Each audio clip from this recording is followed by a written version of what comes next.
Getting right into, I'm going to introduce my third panelist, Dr. Nushmia Khoker. She's presented, among many accomplishments, she's presented papers at international conferences like American Society of Clinical Oncology, American College of Physicians. Now, the one big accomplishment that I was really proud of, and I think when you hear about it, you'll also really appreciate. After the Pakistani floods, the great Pakistani floods of last year, she actually arranged an information symposium with the Center for Global Health at Northwestern University. And not only she raised money, but she raised a lot of awareness in the mainstream America.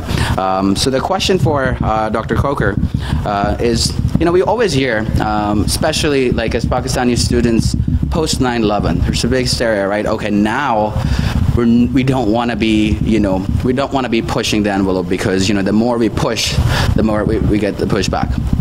So my question to Dr. Khoker is, post 9/11, has it become harder to integrate, assimilate? And how difficult was it for you to organize that symposium, given the perception of Pakistan and mainstream media? And so I want you to speak about your challenges and your experience while you led that symposium. Thank you, Gibran. So your first question was, is it harder to assimilate after 9/11? And I don't think it's a mystery to anyone. Yes, it is harder. However, it's much more important. And in some ways, I think it's also easier because 9/11 in some ways has given us a platform.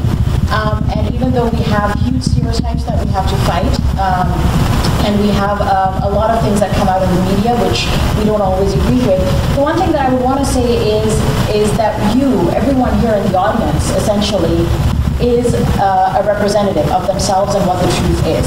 And when I listen to the American mainstream, to me what that means is that it starts really with you.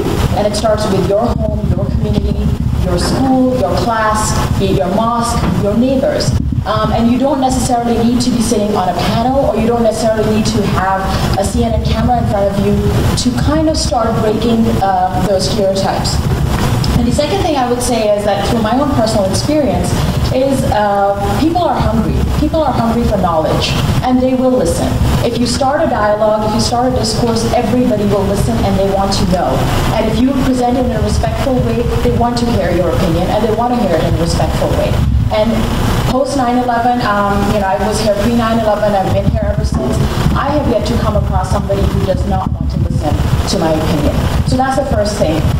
And another thing is that I think Salahuddin alluded to a little bit is that we have to be proud. We have to be proud of our Pakistani heritage. And I'll just give you a very small example, a very personal one, and it's very recent in my mind and relevant to students here because I was at a job interview just 5 days ago. And it was about 4 hours long, of which 3 hours of the conversation was about Pakistan.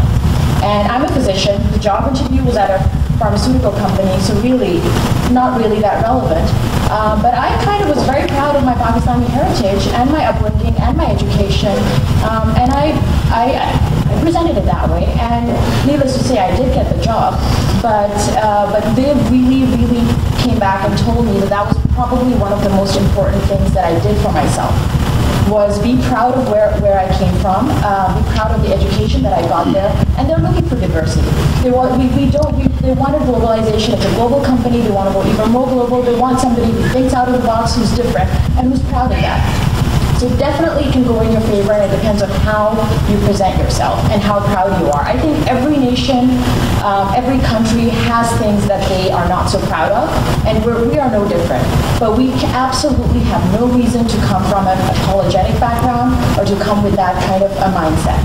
We have many things to be proud of, many things that we need to highlight, many things that we need to talk about, and people will listen. The onus, though, is upon us. We have to start the dialogue, so don't hesitate in that way. The other question that Gibran wanted to ask me was about the symposium.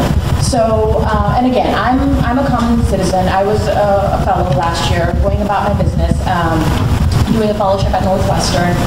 And of course, the floods happened and it affected everybody, and we all wanted to do something. And simply, what did it take? It took two things. One was asking someone, as simple as that, as just saying, we need to do something, let's do something. And everybody responded, fine, you have our help, what do you want to do? Second thing was, I was like, I want Morgan Shapiro, the president of Northwestern University, to contribute and to know. I'm like, we sent huge delegations to Haiti. Everybody was at Haiti, doing volunteer work. Now we have the floods in Pakistan. What are we going to do now? I didn't have access to Morgan Shapiro.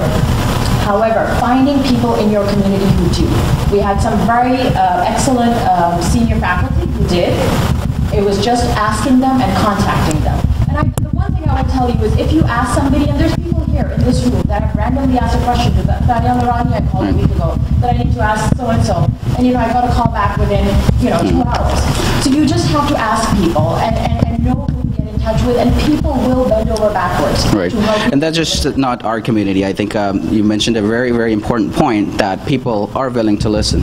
People are really curious to know what Pakistanis really are. And if we, just going back to Salahuddin's point, that if we feel pride in being a Pakistani and we represent ourselves as Pakistani-born Americans, it's going to go a long way. And I think this conference is a huge testimony of how much we feel that way. And I can't praise the efforts of Consul General of Pakistan, Mr. Zahid Khan, enough, and Dr. Haqqani's, Ambassador Haqqani's initiative enough. So I'm going to go to comment about 9/11 and post 9/11 and the opportunities and challenges. I think it provided us with a lot of challenges and opportunities. First thing what I found out after 9/11, as then my Rizwana, my wife is sitting here, that our neighbors came to us and they asked us, are you okay? Yeah. And then we received all the calls, because it tells you about power of human relationships. Right. All the senators, U.S. senators from here, Durban, and Obama and Secretary of State, Governor, everybody called, wanted to make sure we are fine. And then, Nishmia did a great job in flood and fundraising, but you know what? We were approached by Senator Durbin himself. Right. He approached Chicago Law Sister City Committee. There are many members here, which means part of that too.